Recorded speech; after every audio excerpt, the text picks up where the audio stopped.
Bonsoir et merci de votre fidélité à cet écrit, le magazine consacré aux livres sur la RTB. Ce soir, nous évoquons les souvenirs d'un syndicaliste, mais également d'un ancien militant politique, d'un parti clandestin, mais aussi d'un parti légal. C'est un témoignage palpitant et utile, comme l'a écrit le préfacier de l'ouvrage, Germain Bitiou Nama. Le titre de l'ouvrage, Enquête de progrès social, avec un sous-titre, Combat des militants. Son auteur, Aruna Togieni. Aruna Togieni est notre invité ce soir. Bonsoir. Bonsoir, M. Kilo. Merci de venir partager le contenu de votre ouvrage avec nous. Vous êtes enseignant de formation et vous êtes aussi fondateur d'établissements privés. Vous avez été l'un des membres fondateurs de l'UNLPL, c'est ça? l'UNLPL, oui. Oui. Enquête de progrès social est un ouvrage témoignage que vous publiez cette année même. Le témoignage de votre parcours d'étudiant révolutionnaire à militant syndical patronal, sans oublier la vie de politiciens, de partis clandestins et de partis légaux, pour reprendre vos propres termes. L'histoire chez vous commence en 1975, il y a exactement 43 ans. Vous arrivez à l'université de Ouagadougou et vous entrez au département physique. Mathématiques. Et vous intégrez également l'AEVO. C'est ça. Actuellement, ANEB. À l'époque, c'était AEVO, Association des étudiants voltaïques de Ouagadougou. Vous avez milité au sein de cette association et les choses se sont gâtées 2 années plus tard, sinon 3 années plus tard, parce qu'on vous a accusé d'avoir fait une grève et qui a paralysé le fonctionnement de l'université et vous avez été sanctionné. Exclu définitivement de l'université de Ouagadougou en 1979.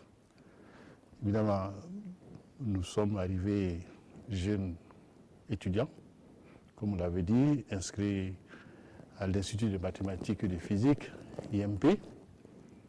Et à cette époque, évidemment, il y avait une association, l'association des étudiants voltaïques à Ouagadougou, un syndicat étudiant qui aujourd'hui, comme je l'ai dit, est l'ANEB.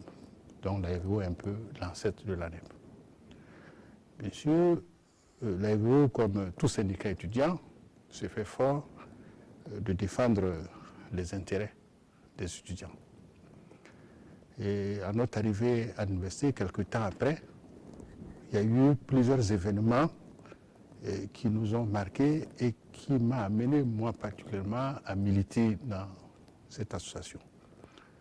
En 1976, on a eu des expulsions d'étudiants de France, en l'occurrence Traoré Étienne, que tout le monde connaît aujourd'hui. Il est professeur d'université. Professeur d'université, militant politique, et avec un autre qui s'appelait Bachono Jules. Ils ont été expulsés de France pour avoir participé ou organisé des manifestations dans une cité universitaire qu'on appelait la maison Lucien Paille, ou maison d'Afrique.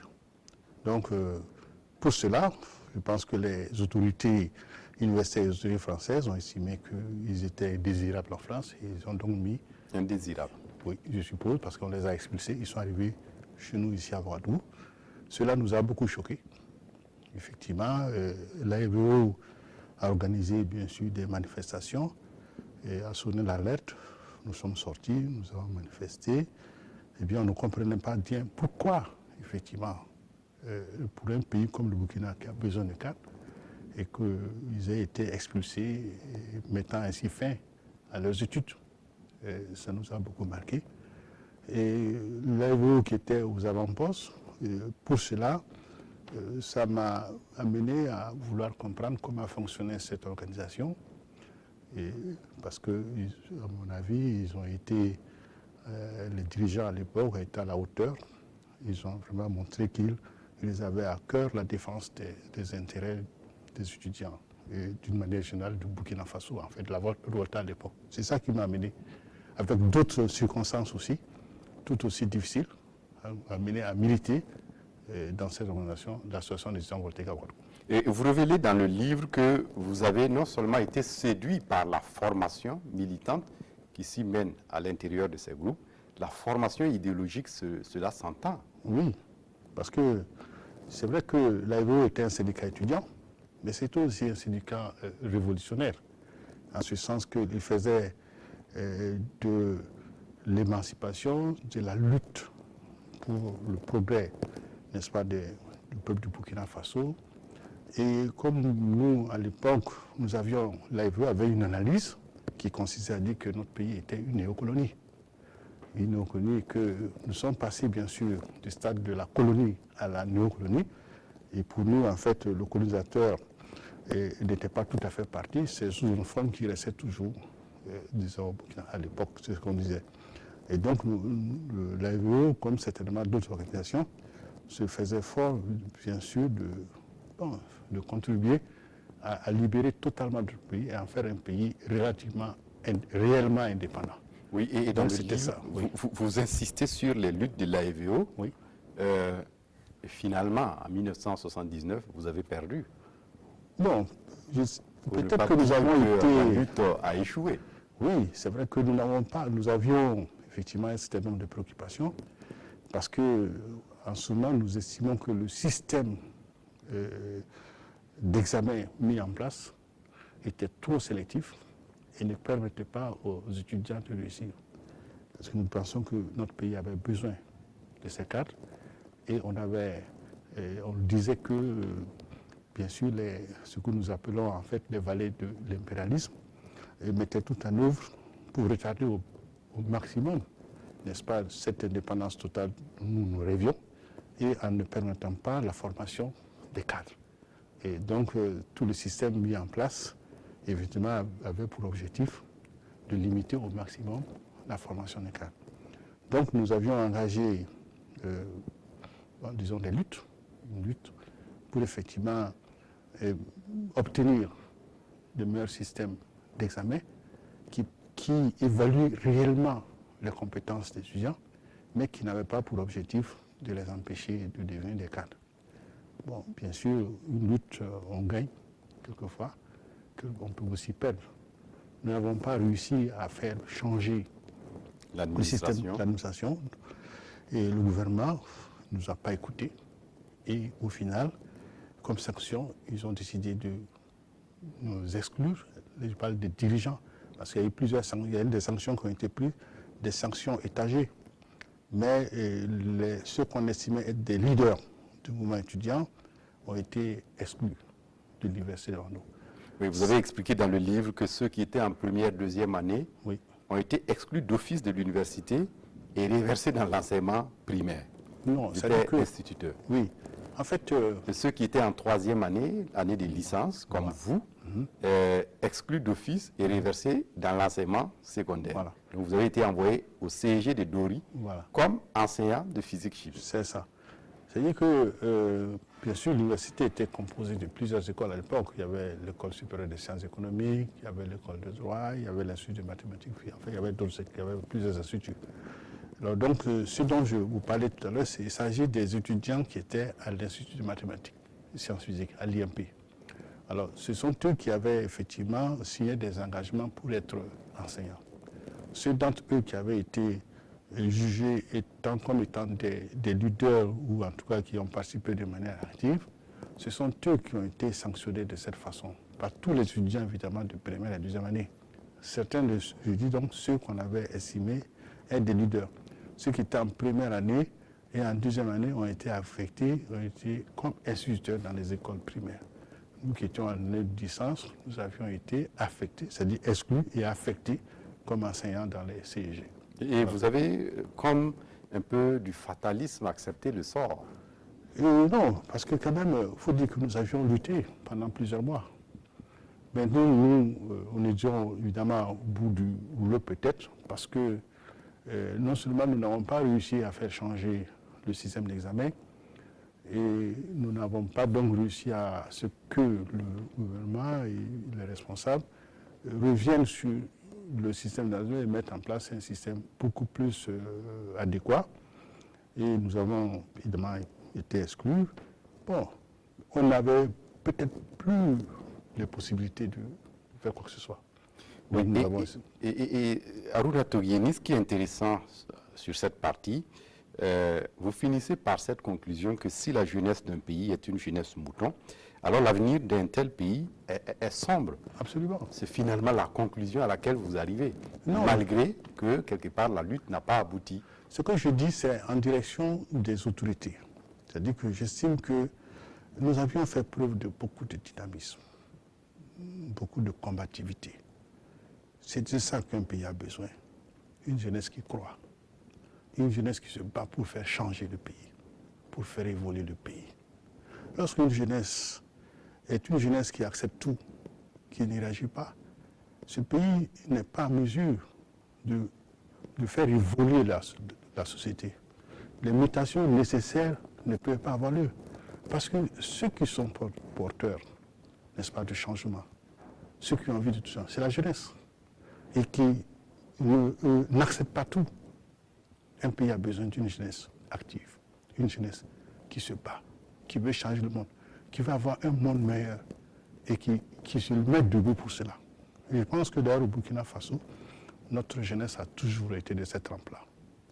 Oui, on va peut-être passer à ces aventures et mésaventures que vous avez vécues avec le voyage pour aller à Dori. Oui. À l'époque, la voie de Dori n'était pas bitumée. Oh là là. Et vous avez bougé à 9h pour arriver à 17h par là. Oui. Et avec tous les péripéties de la route qu'on a pu voir. Mais et quand vous êtes arrivé, ce qui est intéressant dans votre livre, en 1979, vous avez été affecté au CEG de Dori et pour enseigner la physique-chimie. Oui. Et quand vous êtes arrivé, c'était vraiment la vie dure, c'était pas la joie. Oui, c'est-à-dire que, bon, nous avons été affectés. On nous a donné des notes d'affectation. Moi, j'ai eu ma note qui me disait, bon, vous devez aller au CG de Dori. Et on n'avait pas, les ressources n'avaient pas été mises à notre disposition. Nous sommes arrivés, je suis arrivé à Dori. Eh bien, bien sûr, sans ressources, sans rien, puisque nous venons de quitter le mouvement étudiant, on venait d'être exclus. Et comme vous savez, une administration, ça met un peu de temps pour mettre en place tout le système et puis, comme on appelle, prendre tous les textes réglementaires et mettre en place tout le processus de paiement des salaires. Et donc nous sommes arrivés pratiquement sans rien, mais on était obligés d'y être là. Et ça ne nous a pas empêchés de nous battre. Il a fallu la solidarité des camarades pour que vous puissiez... Il fallait ça. Il fallait aussi, on a eu la solidarité, nous sommes des camarades, mais aussi des personnes qui nous ont accueillis à Dori. Parce qu'il a fallu qu'en y allant, j'avais un camarade qui m'a dit, bon écoute, j'ai ma famille là-bas, et cette famille m'a accepté, m'a logé, m'a donné à manger. Et au niveau de l'école, bien sûr, le directeur aussi qui était là nous donnait quelques subsides pour nous permettre de tenir.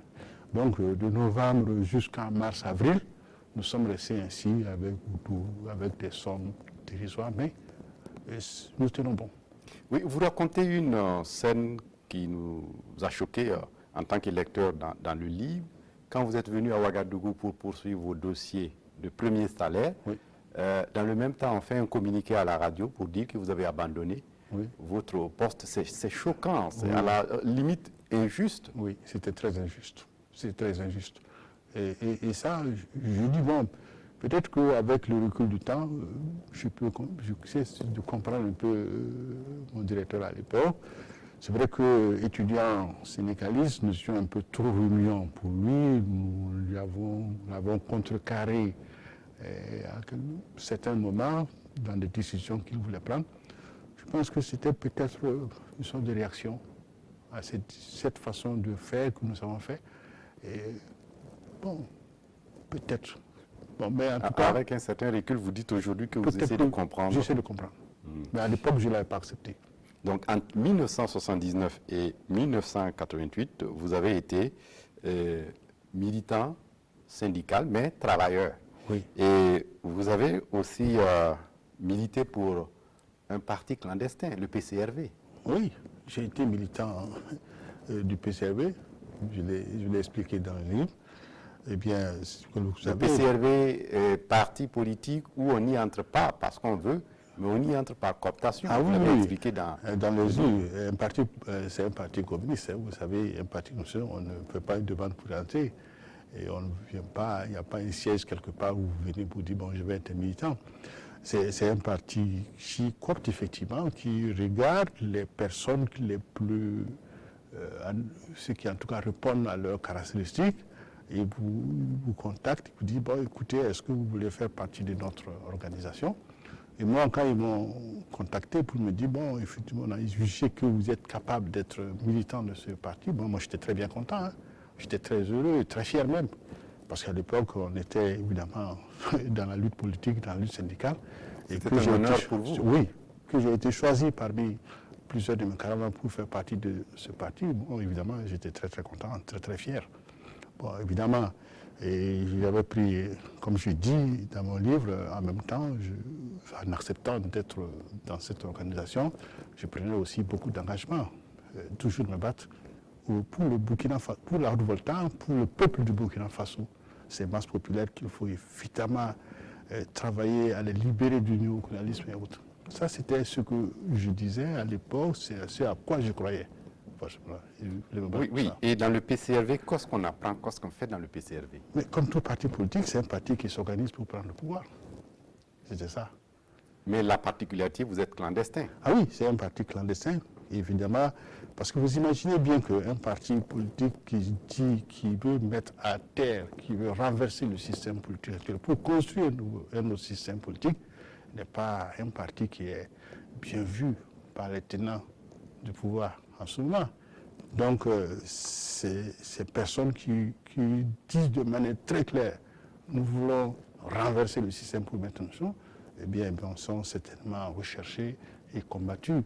Donc, et pour pouvoir continuer à faire le travail, évidemment, ils se mettent dans la clandestinité. C'est ça aussi un parti qui fait vœu de bouleverser la société. Oui, mais aujourd'hui, le Boukparga, qui est le bulletin du parti, se vend de petits pains à la Bourse du Travail, à Ouagadougou et un peu partout. Oui. Et ils ne sont pas si clandestins que ça. Ah ça, je ne sais pas. Moi, ce dont je parle, c'est il y a quelques années de cela. Hein. Alors, je ne sais pas. Vous avez toujours des contacts avec ce parti? Non. Moi, je me suis... j'ai quitté le parti. J'ai cessé tout lien avec le parti il y a quelques années déjà de cela. Donc, je ne sais pas très bien ce qu'ils font, qu'est-ce qu'ils font. Hein. Et vous ne savez pas non plus si vos anciens camarades y sont toujours? Ah non, pas du tout. Parce que ça fait quand même un bout de temps. Mais cela vous a valu quand même des emmerdes à Dori. Ah oui. Vous avez été embastillé pour cela. J'ai été accusé d'avoir ventilé les tracts du parti.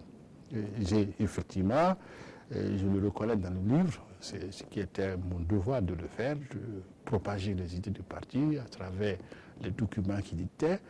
Malheureusement, j'ai été appréhendé, mis au commissariat de police dans le violon. J'ai passé quelques jours à longueur de journée interrogé pour me faire avouer plein de choses, pas finir effectivement transféré à Ouagadougou, toujours, et puis embastillé à la maison d'arrêt de correction à la Bamako, eh bien, où je raconte un peu tout ce qu'on a vécu à l'intérieur là-bas. Oui. Eh bien, c'était ça. Oui, et le PCRV, parti clandestin, on va peut-être insister sur un aspect. Jusqu'à aujourd'hui, ils le sont, puisque vous ne trouverez personne officiellement, peut-être à part vous, qui va dire je suis du PCRV. Ah non, vous dites, vous étiez du PCRV. Du PCRV. Après avoir quitté le PCRV, absolument, que vous révélez que vous étiez du PCRV. Et aujourd'hui, il n'y en a pas beaucoup qui ont ce courage. Ah oui, c'est possible. Mais je ne pense pas que ça soit un courage. Bon, moi j'estime que j'ai mené un certain nombre, j'ai mené une vie. J'ai envie de dire aux gens, bon, ceci. Mais je reste toujours dans une logique qui consiste à ne pas mettre en danger ou révéler quoi que ce soit qui concerne les choses. Et de toute façon, il y a de cela plusieurs années, donc je ne sais plus très bien comment ça va. Je ne peux même pas dire quoi que ce soit qui concerne le parti. Donc ce que je dis, ça date de très longtemps. Mais de toute façon, c'est ma vie, ça fait partie de ma vie. Je pense que sans chercher à mettre qui que ce soit en porte-à-faux avec ses convictions, je dis ce que j'ai vécu. Oui, et cette stratégie du PCRV d'être clandestin et de vouloir de conquérir le pouvoir, est-ce que pour vous c'est une stratégie payante? Est-ce que ce n'est pas contre-productif? Ça, je n'en sais rien. Ça ne jette pas l'opprobre, la suspicion sur ces militants? Ça, je ne peux rien vous dire là-dessus. De toute façon, je pense que chacun est responsable de ses actes et de ses paroles. Moi, je ne peux pas me faire l'avocat ou celui qui combat ce parti. Moi, je dis simplement à un moment donné, j'y étais, et je ne suis plus, et c'est tout. Et avec la mort du communisme aujourd'hui, est-ce que c'est d'actualité? Qu'un parti comme ça puisse dire je suis PCRV, je suis clandestin, c'est comme si c'était un événement. Vous savez, en tout cas, si je regarde à travers le monde, je suppose qu'il ne doit pas être le seul parti communiste. Il doit y avoir dans tous les pays, même en France, il y a des partis qui se réclament du communisme. Et même dans plusieurs autres pays, bon, ça veut dire que... Mais c'est des partis qui sont en perte de vitesse. C'est possible, c'est possible. En tout cas, c'est possible. De militants de partis clandestins, vous vous êtes révélé au grand jour militant d'un parti légal. Absolument. Comme vous l'écrivez dans le journal. Parlez-nous-en de cette parenthèse. Oui. Effectivement, moi, bien sûr, après vous avez rompu mes relations avec le PCRV, et j'ai fait une analyse de la situation. Je suis un militant, quelqu'un qui croit qu'il faut effectivement contribuer, n'est-ce pas, au développement, au progrès de notre pays. Et l'une des voies pour contribuer au développement, au progrès, à la croissance de notre pays, c'est aussi de militer dans un parti. Un parti qui a aussi pour objectif, n'est-ce pas, de contribuer à ce progrès-là. Donc, moi, je regardais au moment des printemps des partis politiques, autour des années 89, lorsque le Front populaire avec Blaise Compaoré s'est lancé dans une ouverture. Évidemment, et avec d'autres camarades, nous avons décidé de créer un parti politique. Et ce parti politique que nous avons créé était d'une obédience social-démocrate. Et donc, c'était l'Union des sociodémocrates, UDS, en ce moment-là. Donc, j'ai milité et j'avais occupé le poste de secrétaire général. Donc, vous voyez bien, c'était un peu loin de... Et l'expérience de parti légal à parti clandestin ou de parti clandestin à parti légal, qu'est-ce que cela vous a laissé? Vous savez, chaque épisode de la vie de quelqu'un vous marque et vous en tirez toujours des leçons. Je crois que le fait d'avoir milité dans un parti, comme vous le dites, clandestin, d'avoir milité dans les organisations syndicales, c'est toujours formateur, on tire toujours des leçons. Et donc, ces leçons que moi, ces leçons-là apprises, et les leçons apprises dans un parti légal, je pense que ça a contribué, évidemment, ça m'a permis, n'est-ce pas, de réussir et de mener d'autres actions. Je crois que c'est ça. En tout cas, je suis pas mécontent, moi, d'avoir milité dans toutes ces organisations, dans ces partis politiques-là. Est-ce qu'aujourd'hui, vous êtes toujours actif en politique? Mais pas dans un parti politique. Je suis militant d'aucun parti politique, mais je suis toujours dans des groupements, dans des organisations et qui aussi ont des objectifs qui consistent à travailler à un progrès social. Je suis dans les organisations syndicales patronales. On va y arriver. Voilà. On va y arriver. Donc, même n'étant pas dans un parti politique, je pense que mes ambitions, ma vision qui consiste à être toujours, n'est-ce pas, militant, toujours avec d'autres personnes pour contribuer, n'est-ce pas, à l'avancée de Burkina Faso. Moi, je suis toujours preneur. Et vous dites, vous êtes, après toute cette vie de syndicaliste, d'étudiants révolutionnaires, de PCRvistes, de politiciens, vous avez créé le syndicat patronal, un peu comme une sorte de trahison, si on s'en tient un peu à vos convictions. Vous savez, je vais rectifier un peu, je n'ai pas l'UNEPEL, l'Union nationale des établissements d'enseignement privé laïque. En fait, c'est une continuation d'un ancien syndicat qu'on appelait SINEPEL, les syndicats des établissements d'enseignement libre, qui a été créé dans les années 1974. Et moi, je suis arrivé à la tête du SINEPEL en 2004. Évidemment, avec d'autres camarades qui étaient membres de cette organisation, nous avons évidemment transformé le SINEPEL, qui est devenu maintenant UNEPEL, Union nationale des établissements d'enseignement privé laïque. Donc l'UNEPEL n'a pas été créé comme ça, c'est une progression, n'est-ce pas? C'est une mutation en quelque sorte du SINEPEL. Mais si on s'en tient aux prolétaires de tous les pays, unissez-vous. Ce n'était pas le cas pour vous en allant. Oui, mais vous savez... Vous n'étiez plus prolétaire. Non, mais en réalité, comme vous le savez, bon, je suis aujourd'hui un patron entre griffes, c'est-à-dire que j'ai une entreprise, mais je ne pense pas que le fait d'avoir une entreprise puisse être opposé à la conviction que vous avez de contribuer à faire avancer la société, à faire de telle sorte qu'il y a beaucoup plus de justice sociale, beaucoup plus d'équité dans nos sociétés. Moi, c'est une conviction qui est à moi. Voilà. Oui. Haruna Toyeni, dans le livre, vous parlez de vos camarades, oui, soit à visage découvert, oui, ou peut-être entre les lignes on comprend. Mais est-ce que vous ne craignez pas, vous ne courez pas le risque de vous exposer, de vous mettre à dos vos camarades, vos anciens camarades? Non, je ne crois pas. Je ne crois pas. Non, parce qu'en réalité, je pense que je n'ai rien révélé qui ne soit du domaine public, que tout le monde a vu. Ce que j'ai dit, ça me concerne, ça ne concerne pas les autres. Évidemment, comme vous l'avez dit dans le bouquin, il y a quelquefois, j'ai mis en sombre certains noms lorsque ça me paraissait ne pas être tout à fait bien ou qui pouvaient prêter à confusion. Il y a des parties qui ne sont pas tout à fait en clair. Mais pour le reste, lorsque c'est du domaine public, je l'ai mis en clair. Et la leçon générale de ce livre, c'est la quête d'un monde meilleur. Oui. C'est aussi votre combat. Absolument. Je reste toujours dans cette logique-là. Je suis dans cette logique qui consiste à dire il faut continuer.